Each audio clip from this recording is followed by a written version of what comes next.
From deep within the Australian bush, some 40 years ago, came a call of the wild that was to reverberate around the world and alter the course of an entire nation's history.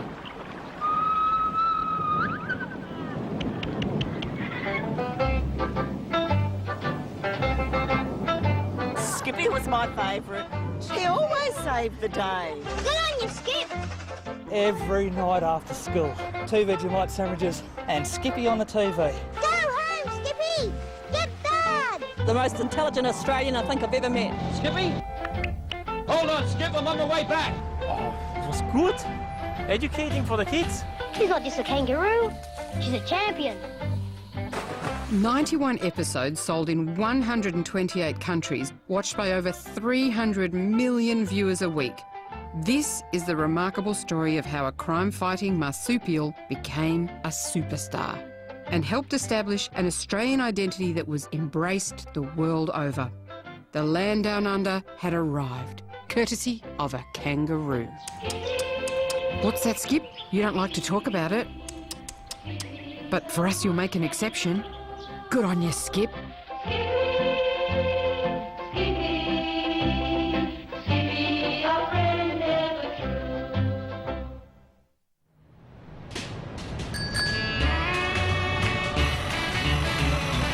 On the 16th of September 1956, something new and revolutionary arrived in Australia. Good evening and welcome to television. Television presented the conservative suburban country with a window onto the rest of the world. You dream boats, you lovable dream boats. But the view was mainly of America, as US programs flooded the airwaves. Australian producers could not get a look in. So the shrewd ones targeted the American market. A pioneering Australian feature filmmaker called Lee Robinson headed to Hollywood on a research mission. There he discovered the popular children's series Flipper. Dad, Flipper could find that box. Flipper? Flipper featured a widowed Marine Park ranger and his 2 sons, who befriend a very clever dolphin. It's a bigger box, and it's on the bottom. Robinson came back from the States with a feeling that the international market had space for another kids' TV show, perhaps with a strong Australian flavour. But what could it be? At his local pub, Robinson threw some ideas around. What kind of star we're going to have? Leave that to me. And he soon hit upon the answer. I think Lee had a certain genius. He understood marketing. He knew that the kangaroo was an icon. He knew that it was appealing. The head of a kangaroo is very appealing. So the idea that you put it in a family situation instead of the family dog was the brilliant marketing idea. Well, I think Lee Robinson's a hero in the Australian film industry. He was an entrepreneur, he was highly creative, he was a great raconteur, which is why people would walk over hot coals for him. Robinson and filmmaker friend Dennis Hill joined forces with actor-producer John McCallum, forming a company called Fauna Productions.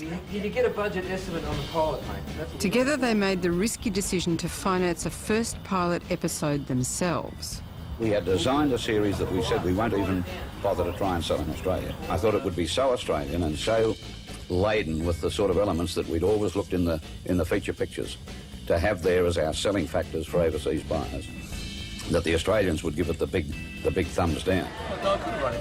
The big question was how to film an entire series based on a kangaroo. He's a kangaroo handler, that's what he does. In a North Sydney pub, Lee Robinson and Jill Robb met Scotty Denham and his son, Australia's leading animal trainers. The 3 of them got on like a house on fire and they were all chatting each other up and it'll be fine, no worries, mate, we can get any number of kangaroos and no, they're easy to train and don't worry about it. I'm hanging back in the distance thinking, are we really going to set a series around a wild animal?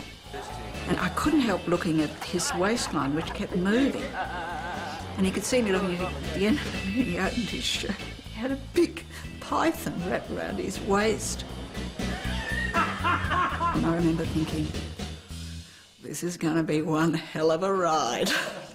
Now we've got the #1 question, what are we going to call it? Now the kangaroo star needed a name. Well, come on. What do you got? Chuck it out. Many names were considered. Jumpy. Jumpy, Hoppy, Hoppy. Hoppy sounds like Hoppy. Springy. Springy. Yeah, it's not fun enough. There's something kid-like, you know, like They were all rejected before finally they agreed. Hang on. Skippy. The star of the show was to be called Skippy. Skippy, the bush kangaroo! Welcome to the magic of music. But before they cast a single actor or kangaroo, they needed a theme tune. This job went to Eric Jupp, an established composer with his own TV series. He said he had to think, well, it's a children's program with animals, a young boy. It has to be simple and yet memorable.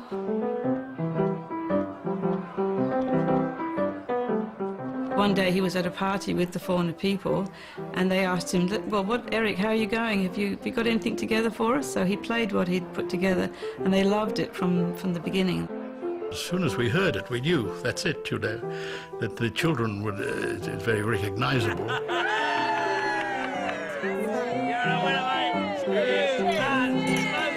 mean, it was simple, it was bouncy, and of course, da-da-da-da. Da-dum.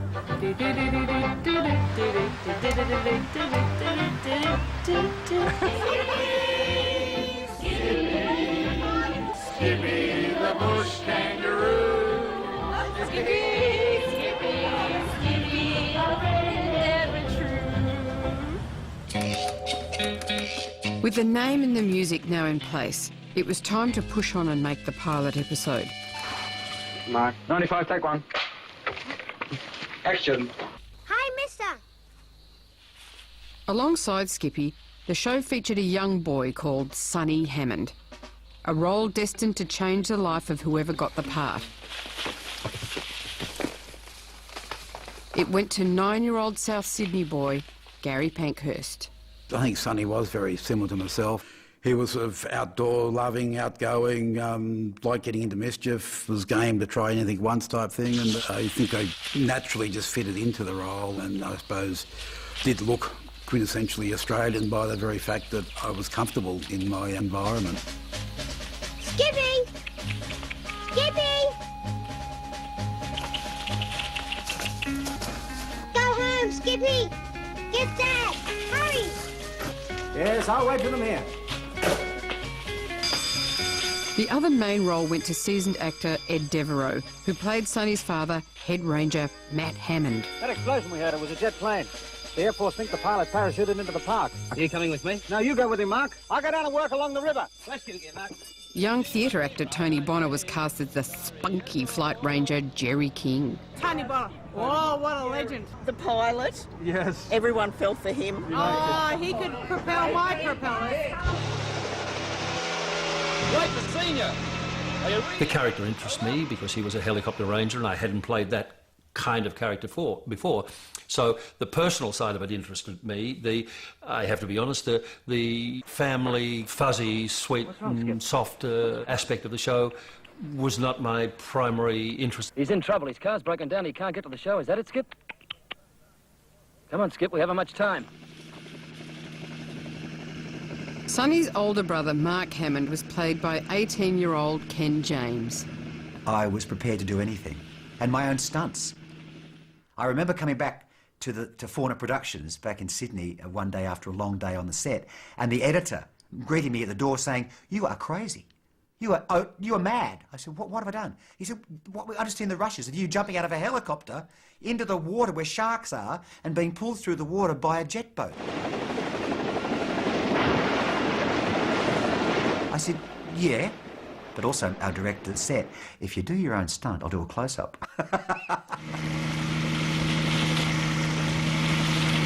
The pilot episode was hilarious, traumatic, terrifying, exhausting, you name it. I remember thinking, Christ, if every episode's going to be like this, I'm going to be worn out. Well, Mr. Hammond, I hardly know which one of you to thank first. Well, we're pleased to help out. The pilot's safe and he's going to be all right. That's the main thing. You're a lucky man, Mr. Hammond, to have two such fine boys. The pilot episode came to the first of many happy endings. But the series had yet to get off the ground. The producers needed a backer with deep pockets. Or perhaps a packer with deep pockets. I don't think the Australians care whether they watch Australian programs or whether they watch Turkish, Egyptian, African. What they want is something that amuses them. Now, media mogul Frank Packer, owner of Australia's first commercial TV station, TCN9, was one of the only people in the country who had the clout to do something with the Skippy pilot. I knew Frank fairly well. We used to play golf now and then. And I liked Frank. He was no brigand, of course, but he had a good... he was a jovial fellow, but a very, very keen businessman. And he said, why don't you bring a copy of the pilot over and let's have a look at it.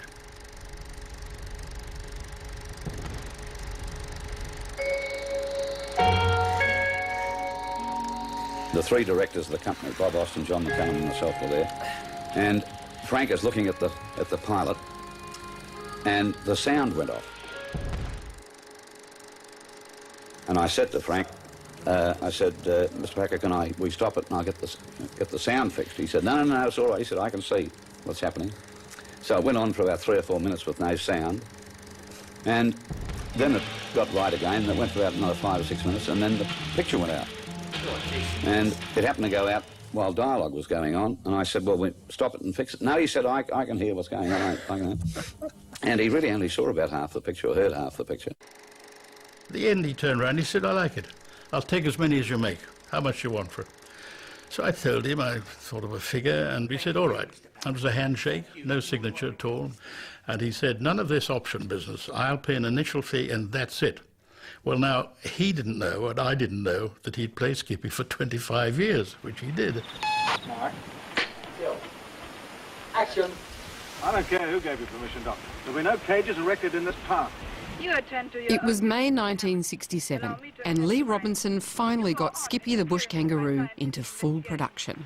We started off planning it as a children's film, but the Americans were the first ones that said, stop thinking in terms of children's film. This is prime time entertainment. Quick, Sonny. It was set in the fictional Waratah Park, a beautiful piece of bushland 35 kilometres north of Sydney. Nice bit of soft... Did you know I got lost on the way in? I took the wrong turn. For the first time in 40 years, 5 members of the original crew are revisiting the set to reflect on the peculiar challenges of working with a marsupial star. Oh, there she is. She must be 45 years of age now. I wonder if she'd remember us. Oh, now there's the grandson. Look, this is the grandchild, no doubt, over here. Camera right, over there. That's got to be a grandchild of Skippy. Do you remember that? That was always the way. I had this image of this kangaroo, lone kangaroo, just sitting out there with nothing behind it at West Head. And all you could see was this clear, nice clear frame and one room. And it was going, look this way, look that way, look this way. Ears were going, you know, and everybody said, isn't that beautiful? And you pull back, and then suddenly you see there's 29 people standing around it with catering tins they got from the caterers, banging, making noises, trying to get the animal to look this way, look that way, you know.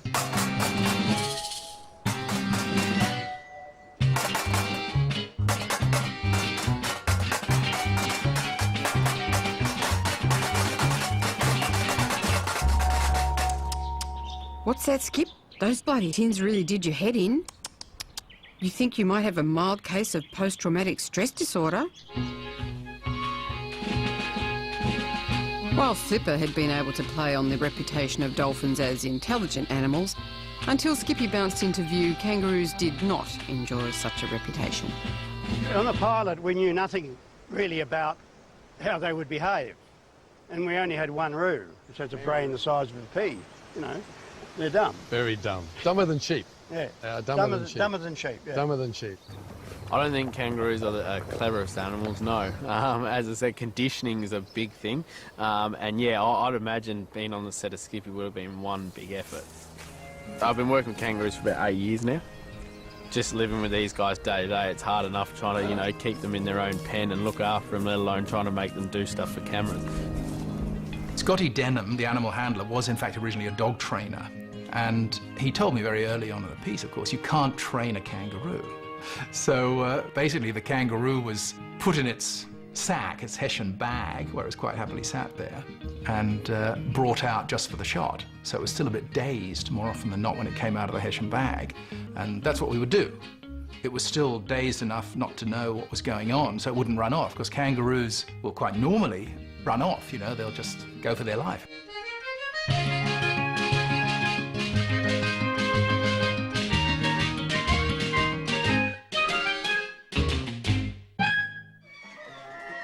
Skippy's unbridled inclination to bolt for the bush was the source of one of the biggest secrets of the production. Skippy would be like different colours. 1 minute it was brown and next minute it was a little bit silver. I know my kangaroo. We had to have about 10 Skippies, so that we kept that a secret. But there were 9 Skippies because the star Skippy had a lot of stand-ins. There was always about 14 Skippies at any point in time up at the little zoo thing at the top of Warratol Park. And 1 minute there'd be the kangaroo would be anorexic, and then the next minute the kangaroo would be plump. We'd lose them quite a lot. Generally what would happen if you had a running shot, you'd bring one of the extras in, you might say, the extra Skippies, and they would then go for a race, and we'd all be chasing them eventually.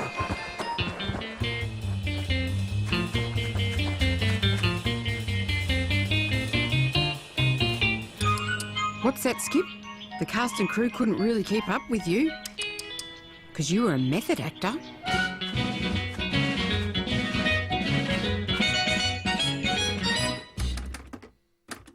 With 39 episodes to make for the first series, Lee Robinson set out the Skippy philosophy in a writer's Bible. The first point was Skippy is not a pet and it can come and go as it pleases. That was the first concept. The parents left it on the bank about half a mile. Another concept was that policemen will always be our friend.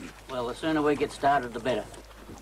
A third vital point I remember was that mateship must always predominate as against authority.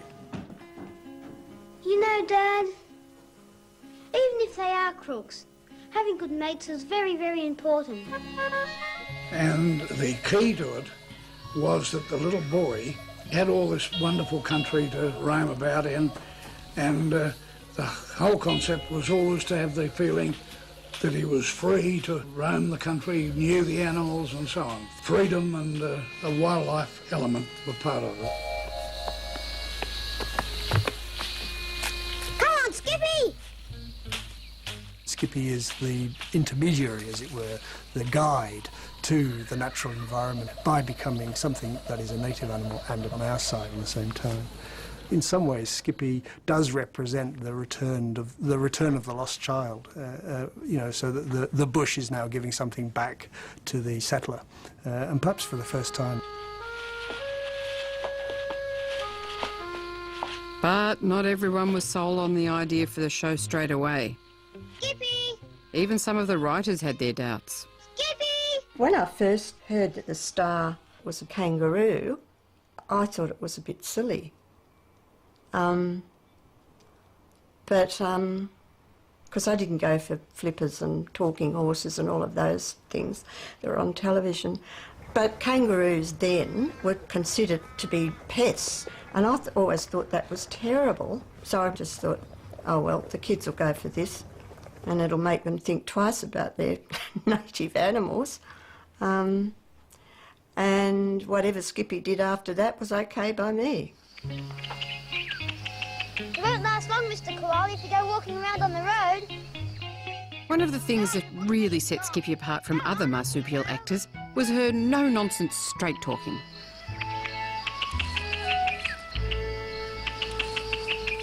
That got rid of him, Skip. What did you say? That sounds pretty strong language, Skip. Better not let Dad hear you talking like that. Come on, I'll race you back. One of the first things I remember doing in the sound department in those days was getting Dennis Hill, the producer, into the studio to a microphone to sort of show us how do you make the Skippy sounds. This is an original recording of Skippy Talk by Dennis Hill. Take one. Gotta leave myself up. Jeez, I'm dry. Bloody whiskey.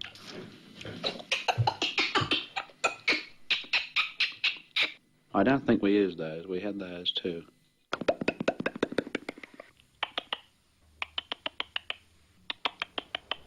I've never heard a kangaroo go. I've heard a lot of tourists. Where'd you find it, Skip? Skippy's unique conversational ability became her trademark and vital to many a story. Hasn't got anything to do with the school teachers, has it, Skip? Did they kill it? It was one thing writing a script with a talking kangaroo, but quite another to film it as if it was speaking. The crew had to be inventive. Rubber bands? Rubber bands. I wasn't going to mention that, but we'd put the that was a last resort. Trying to get the rubber band off them, really. Always give him a bit of something to chew on, and then go, and then you'd start chewing. As well as rubber bands, some tastier treats were also tried, like crushed up biscuits, pieces of chocolate, and even chewing gum. The best thing ultimately was just the grass, but something tough that they'd have to chew on, not something nice and green and fresh off the ground, something that she'd have to work on. So she put it in her mouth, just a little bit, and she'd be there gnawing away, and that would be enough mouth movement to be convincing to put the old... Well, I think she was better doing action stuff. Yeah. She preferred doing action when she didn't have dialogue. Alongside her impressive oral ability, Skippy had another asset in her animal armoury: an astonishing manual dexterity.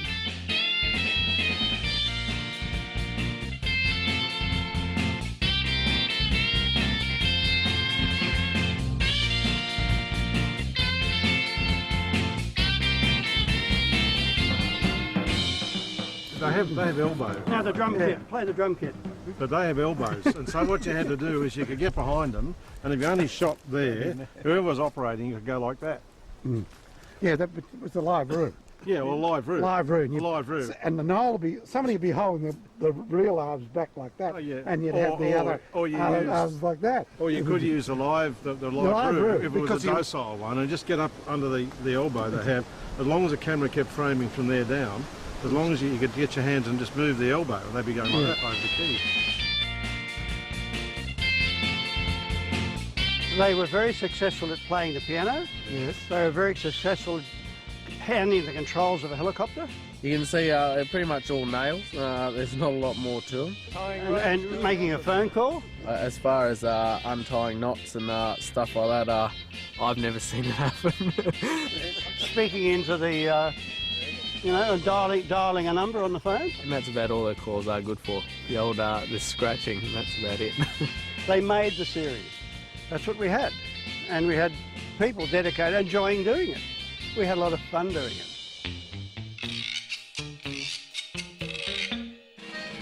I suspended disbelief until someone had a paw on a stick. So isn't that disappointing? That takes all the magic away. You know, like as a back scratcher. So there was definitely an episode where he operated the radio. Amazing kangaroo that could do everything, and I believed in him. What's that, Skip? You fed up with being called a he? You were always flashing your pouch. God, I always thought it was a he. Had a pouch. She had a pouch. No. Did they not all have pouches? Oh, she did actually, yes, she did. Skippy would always be man in my eyes. But I didn't think about those things when I was a kid, yeah. It is only females that have pouch, or one very odd male, yes. Skippy was a woman, I could tell. I had a little pouch. And if Sonny had a mobile phone, that's where it'd be. Well, come on, let's humour the little lady. Except for Skippy, the series had an almost wholly male cast. I guess he must be Mr. Hammond. All right, fellas, I didn't hear the whistle blow. Now, about the job. In Australia, the rugged outdoors was seen as a place for men.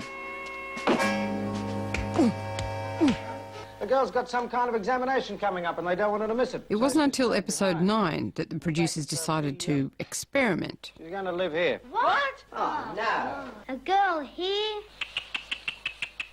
Into this testosterone-rich environment arrived pretty blonde schoolgirl Clancy Merrick. Your father must be pleased about getting that job. Yes, it means a lot to him. My father worked for the BBC. in London. And then he applied for the job as head of drama for the ABC and got it. So we were all, I was 15, my sister 13, taken to Australia with very bad grace. Didn't want to go with my friends. I thought, I don't want to go to Australia. Why would we want to go to Australia? We're very happy here. So we didn't want to go. Just sulked all the way on the ship. I'm not welcome and I'm not wanted. I've known that ever since I came here. It's only because you're a girl, Clancy. If you weren't a girl, it'd be different. Well, I can't help being a girl. Well, Clancy was just, well, to me, was just an ordinary, like me really, an ordinary girl who come out to live in this strange and wonderful place in the middle of nowhere. Seeing Clancy out there in nature was just my dream. I do remember Clancy, she was a babe. Clancy, she was the epitome of the girl next door. The plump girl with plaits, I think. Skippy was pretty good with the brain surgery and saving us from the nuclear bomb, but I think Clancy did it for me most. Refined lady of means seeks companionship of quiet, educated gent.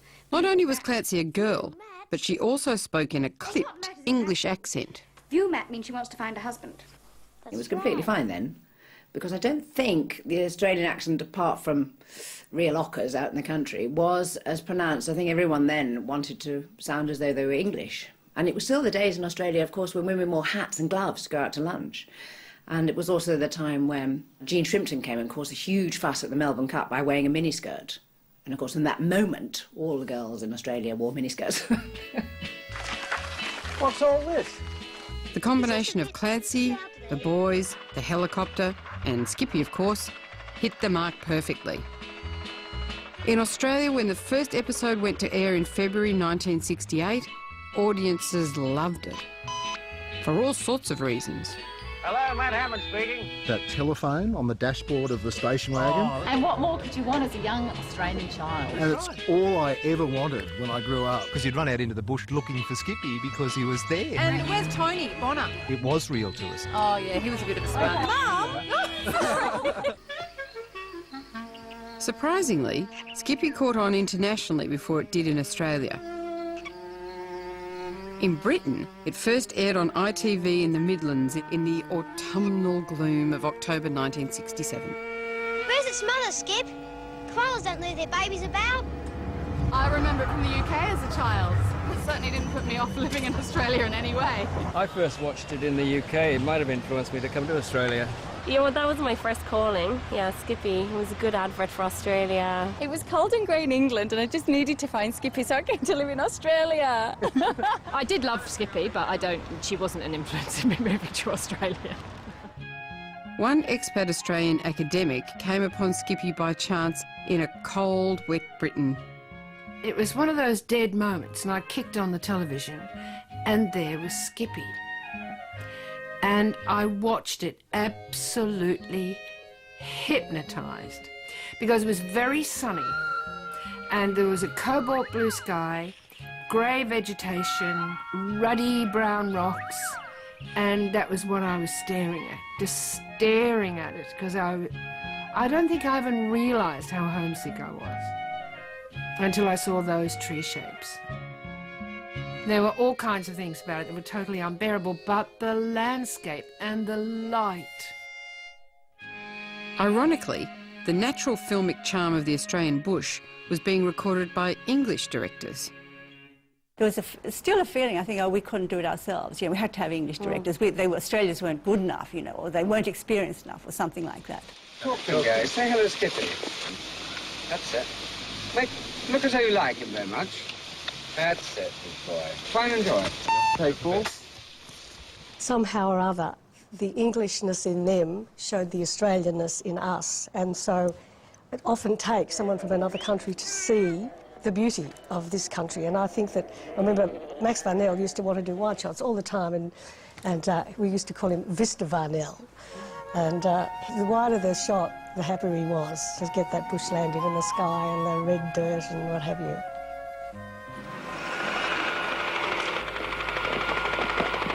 While the leafy landscapes and bright light were familiar to most Australians, to foreigners they certainly weren't. Tourists. One of those who felt the culture shock was regular guest star Elke Neidhart. I'm Dr. Steiner. Alongside Clancy, she was the only recurring female character. We've been expecting it. My character of Dr. Anna Steiner obviously had to be very German. That wasn't so hard. And was based of someone being totally out of her depth, which also was very much true to the real me, being in Australia. She'll end up getting lost in the bush. She carries a compass. And she's lost for sure. The day I see a woman read a compass correctly, I'll marry her. In Skippy, hapless females were always getting lost, getting it wrong, and even managing to shoot themselves.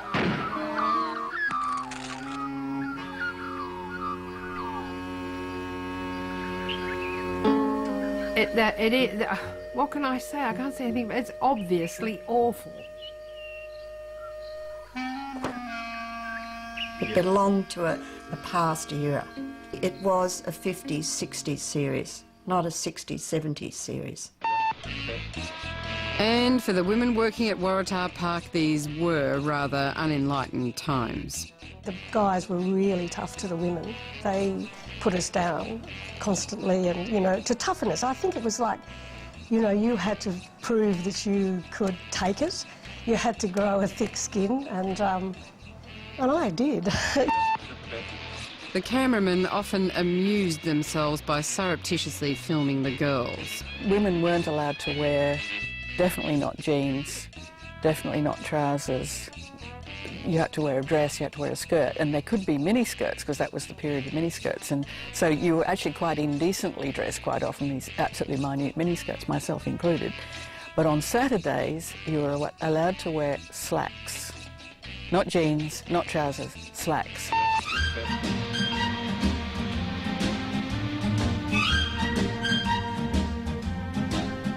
There's this terrible thing, this poor, any girl on the set was continuity girl and me and makeup girls. They were always filming us. Oh, awful, riotous laughter. Now I'm all set, gonna go out and get you by hook or crook. The women may have had a tough time on the show, but the army of animals had it tougher. Come on, oh, get out, everybody out, come on. Remember the one where Sony was sick, right? And all the animals, who wrote that bloody thing? It was in the room out here, in his bedroom there, right? And the emu, the, you know, goannas, the koala bears. Have you ever seen a koala bear go through a set of Venetian blinds? You get back to bed, you're next. Oh, please. Oh, please. Remember Hector the emu? Oh, yeah. We used to get him up there in a wheelbarrow. He was an emu with attitude. And we used to have to give him a drink before he'd come on set. But he used to stand there like he was so drunk and he'd go, oh no, you could see the look on his face. But he would stay where he was put. But not without whiskey. He had to have at least a double scotch, didn't he? At least. And that'd wear off.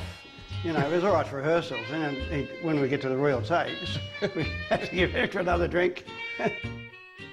The things that were dangerous were the wombats. They're ferociously bad-tempered, so you have to be really careful. I remember one scene when I had a baby possum on one shoulder and a baby koala or wombat on the other, and apart from that, they were terrified of the lights. They were hanging onto my plaits, and then they peed all over me, and we're in the middle of the... Oh, and I made a huge fuss. They peed all over me. And they said, oh, just dry. I didn't have any spare clothes. Just dry off in front of a lamp. You'll be all right. Squirt a bit of water. I stank. Unbelievable. And also got lice from them, because they all had lice. And so I remember storming into to the John McCallum's office and going, look, look, look, and going like this and shaking all these lice out of my head onto his desk. He went, calm down, calm down. And the next day we went on the set and all the animals were white with louse powder.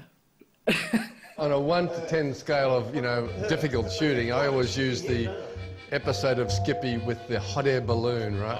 I say when you're dealing with, you know, hot air balloons, animals and kids, so I always use that from then on as like, how difficult is it? Has it got a hot air balloon? Has it got a kangaroo in it? Has it got a kid in it? Or has it got a speedboat? Oh, it's not that hard. What's that, Skip? It was bloody hard. But you were young and fresh back then and always bounced back. Jump! Here we go, Skip!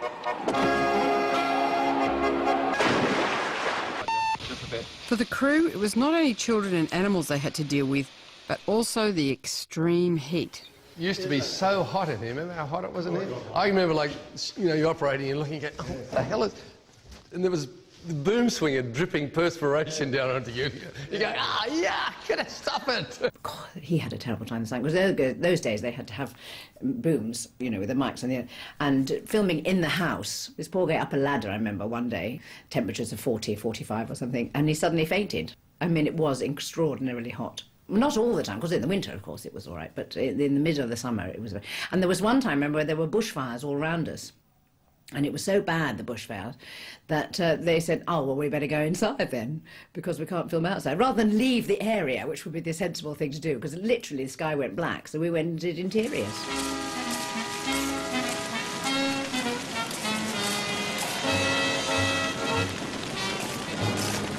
There's your bushfire down in there. Can you imagine having that today? Whose permission did we get to light the bushfire? Yes. No one's. Didn't it nearly get out of hand? Get round the other side of it, Clancy. Work back into the centre. A star with such a burgeoning international reputation as Skippy easily attracted a stream of high-quality guest actors, and many a glittering career was launched at Waratah Park. Gee, that was great, Mr. My friends call me John. Mr. Hammond. Yes, I see you are. As I always say, a boy's best friend is his kangaroo. That's what I always say. Hello, darling. She even attracted a genuine Hollywood superstar, Frank Thring. You'd be Matt Hammond. Skippy was becoming bigger than Ben-Hur. Dr. Alexander Stark. Frank Thring played the arch-villain Dr. Alexander Stark, and he was wonderful. He would sit there on the set and regale us with amazing stories of Hollywood, where I cut off Tony Curtis's arm, darling. Come here, my little beauty. He used to scare me because he was so big, because he was the one, you know, in Ben-Hur he played Pontius Pilate, and he gave the thumbs down. And of course the whole world hated him. Do you remember what Frank Thring said one day? He said to the assistant director, there's something in a Keshan bag over there and it keeps on moving. Scotty said, oh, that's Skippy. He said, my God, if that's the star's dressing room, what's mine like? And then he sauntered off with his cane down this sort of dirt bush track to the location. And Gary and I were killing ourselves laughing at that. And that story, I've heard it round and round and round. Everybody knows the story. It has a life of its own. 51, take 4. Thanks, John. Allow me to introduce myself. Alfred Aloysius Mortimer. Barry Crocker made a guest appearance as a magician of dubious motives. But what are you doing in Waratah National Park? A fair question. I decided I'd make him very British because, you know, the Australians traditionally hate poms. You know, we don't really, but I mean, it's part of the game that we play. I, Alfred the Great, shall make this young lady disappear. So I thought I'd make him a little more hateful, being English.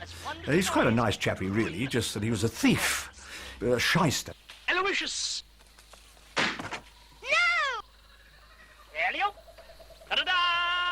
What we tried to do was to give the world what Australia might be like. For Skippy, it was kangaroos jumped down the main street and you could pet a koala on every corner, and it was like a giant bush town. The city was hardly ever mentioned.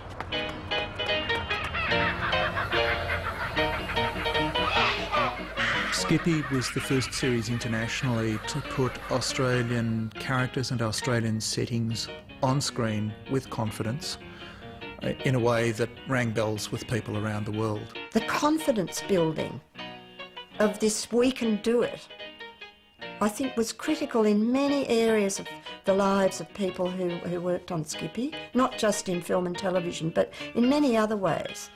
Coming out of a thing where, you know, the cringe, it sort of broke the mould a bit. It was kind of the beginning. It was, it was. Really. And that's why it was so important, because it was the beginning of putting our stories out to the world. Of course I remember Skippy. We used to have it in Germany. We used to watch it. Okay, I used to watch Skippy every Thursday because that's when school is off in France. Oh, we used to love it. We used to love it. We used to watch it with a whole bunch of people. And I thought it was American. We thought it was in Africa because we didn't know about Australia. I never imagined it could be Australian because I didn't even know Australia existed.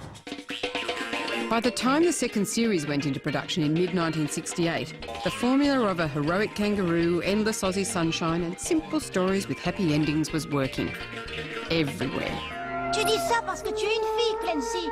Si tu étais un garçon, ce serait différent. Désolé, mais ça, ce n'est pas de ma faute. No te preocupes, papá. Sonny estará bien. Está con Skippy. Skippy solo es un canguro. Tú eres su hermano. スキッピーが見つからない。多分怪我してるよ。分かってる、ソニー。家に帰ろうとしてるんだ。もうあちこち探したよ。When it became a success in Japan and then England and the Ireland, Scotland, Wales, and then took off in Europe, and an enormous success in Holland and Germany and France and Malta. I landed in Japan in this plane, and there were all these people at the airport. I remember thinking, wow, I must have been travelling with somebody really famous. And all these journalists came out, and I presumed it was for all these major English actors I was with. I'm sort of looking around, and it was for me.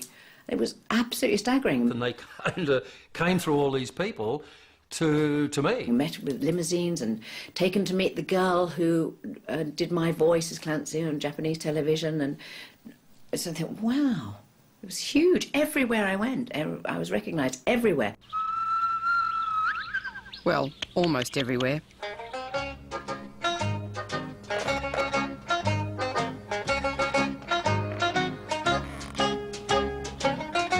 In Sweden, child psychologists deemed it dangerous for children to grow up believing that animals could talk. Children that were exposed to such perversion, they said, were likely to grow up as misty-eyed fools, fondly watching documentaries that celebrated such nonsense. Sweden never bought Skippy. Norway did, Finland and other states in the Baltic.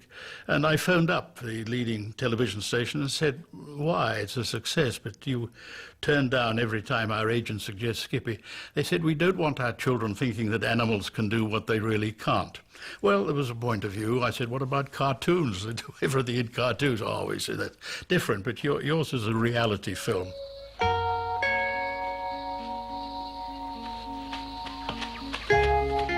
Sonny has no child friend.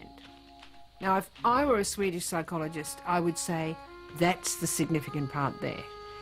The child has no peer group interaction at all. He is always dealing with people older than he is, and I think that's what's really wrong. In real life too, child star Gary Pankhurst was mostly in adult company. During lunchtimes, the other crew and cast used to play poker for money, and I suppose because I was one of the cast members, they couldn't not let me play, but I used to join in and play with them, and I was quite good at it actually, and quite often there I'd be the major stake winner for the session, so that used to irk some people.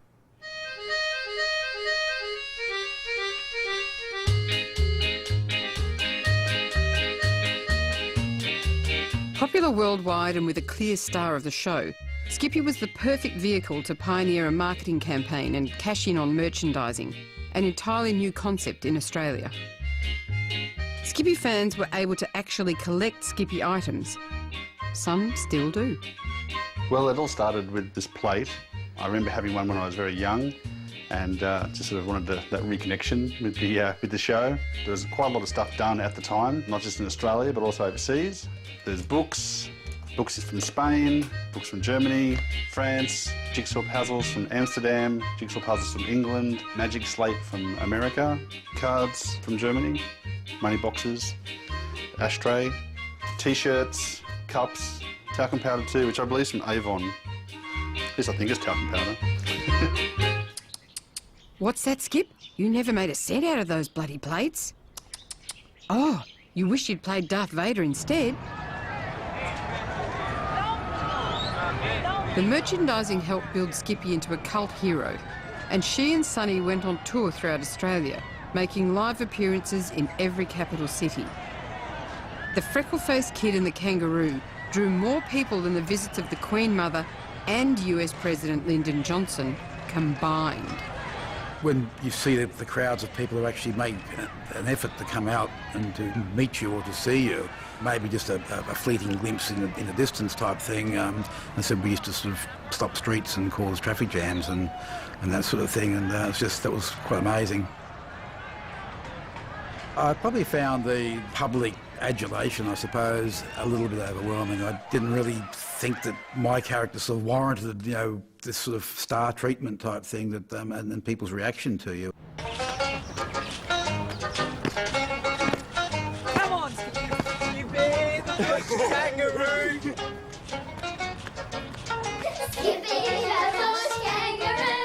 Often on a Sunday night, we were all there watching. It was Skippy. And I mean, it was an absolute scream. And I really remember lining up. So we lined up very happily. I thought we were in order. Jump off to bed. The oldest to the youngest. Yeah, Dad would always make us do it too, because we were kind of a little bit older. And I can remember hopping.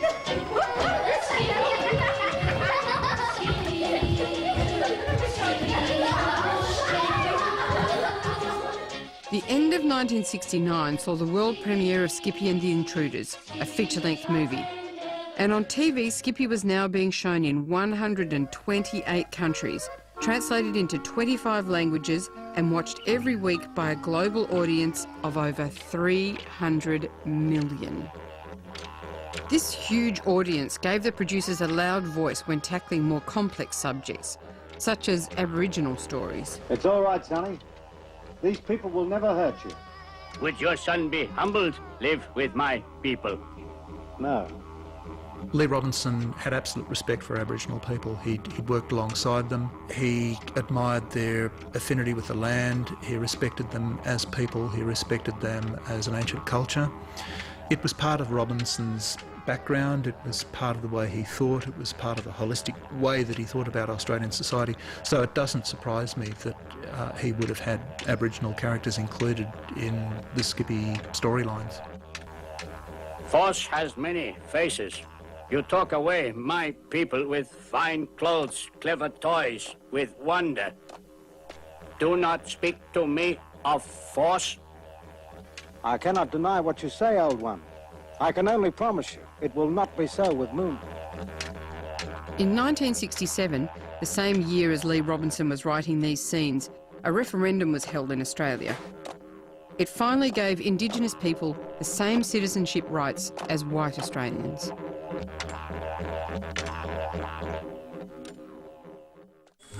Lovely, Skippy. As the series progressed, the need to constantly turn out scripts led to increasingly bizarre stories. It's the scene. It's idiotic. No self-respecting actor should be asked to appear with animals or children. One episode, called The Last Chance, appeared to be a self-parody, where a film crew making a feature in the park starring an ageing actor realised that the real star of the film should be, of course, Skippy. What do you think of that, Skippy? You're going to be a film star. You'll be famous. You can't take her out of the picture. She's a star. She must have her chance. Oh, calm down, gentlemen. You'll both end up with ulcers. We both already have ulcers, haven't we? But that is besides the point. I don't think Ed Devereaux hid the fact that he was being upstaged by a kangaroo all the time. He used to make jokes about it, but it took me a long time to wake up to the fact that the jokes were really not jokes. Have your laughing stock. Playing second fiddle to a kangaroo. I think I understand your position. Almost inevitably, the unexpected scale of success put pressure on the cast and crew. Lee Robinson was working long hours and expecting others to do the same. To go into Lee's office on a Saturday afternoon and say to him, I've got a big date tonight and I'm going to be out of here at 5 o'clock. He just raise his eyebrows at you and say, I don't think that's going to be possible. And I go, Lee, I've done a 70-hour week already. Talk to me later, I'm busy.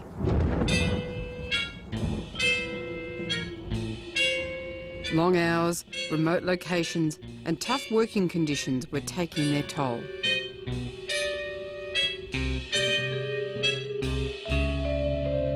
Halfway through the third series, broadcasters had stockpiled many episodes and, for the time being, did not need more. And so, just as Skippy was being enjoyed by countless millions the world over, it increasingly looked like the end of production was nigh. I think it had a use-by date built into its concept. And then when you add to the fact that the hero was a young boy, you know, middle-aged men or young men in their 20s can go on being young men in their 20s for longer than young boys can aged 9 or 10 or whatever Sonny was.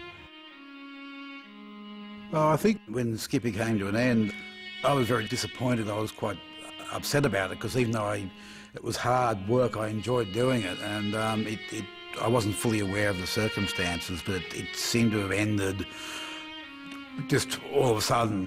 I can remember going to do the final day of shooting and that, and people were very emotional. The crew were all hugging each other and sort of, teary and that sort of thing. And it was a difficult time when it did end and the show finished. In September 1969, after 91 episodes, production on the series finally came to an end. But it was not the end of Skippy. She was to live on for generations and made many cameo appearances over the following years. Skippy, Skippy, Skippy the boys can go. All together now. You can't shoot her. She's a national treasure, syndicated in 67 countries. Don't worry, love. I'll let you have one of her paws for a bottle opener. Right, let it gun!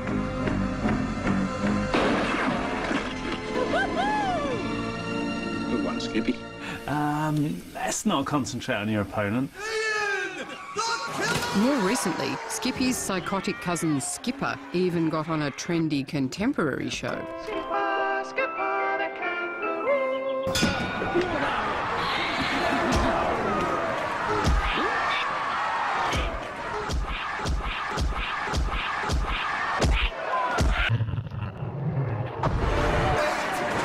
I think you only make fun of something that people are going to know about, and go for it. I mean, I think it's fantastic. I don't mind it. I love it. I laugh at it.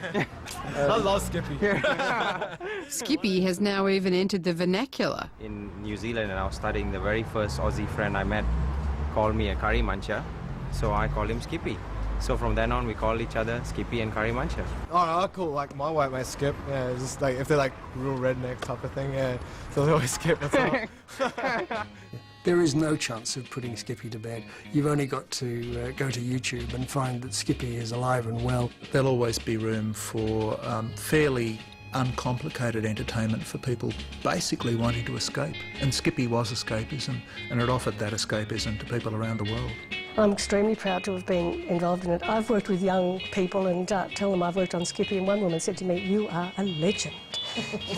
Well, funnily enough, it's probably taken me 35 years to really come to grips with what Skippy meant and what my part in Skippy was all about. I used to try and avoid the Skippy subject while trying to live a normal life, but it's only in more recent years that I've realised what impact it actually made, and the fact that the contribution to Australia's history and to the world's impression of Australia was such a large one that, I mean, quietly I feel very proud about it. To me, it was a very lucky break. A career at last. Memorable, happy and fun. Positive, professional. Iconic. Historic television milestone. Simple and wholesome. A true bloody Australian. 1, 2, 3. Hippity hop, she'll stop the traffic when she passes by. You'll stop and wish that you were where she's going. Hoppity hip, she'll skip into your heart. You'll wonder why the world is all a glimmer and a glowing. Cute as a koala and as busy as a bee. Happy as a kookaburra laughing in a tree. Hippity hop, she'll stop the traffic when she passes by. You'll stop and wish that you were where she's going. Hoppity hip, she'll skip into your heart. You'll wonder why the world is all a glimmer and a glowing. Cute as a koala and as busy as a bee. Happy as a kookaburra laughing in a tree. Hippity hop, she's up the way she'll wave goodbye. That's when you'll want the whole wide world to know that you love Skippy, Skippy, Skippy the bush drummeroo. Skippy, Skippy, Skippy, our friend ever true.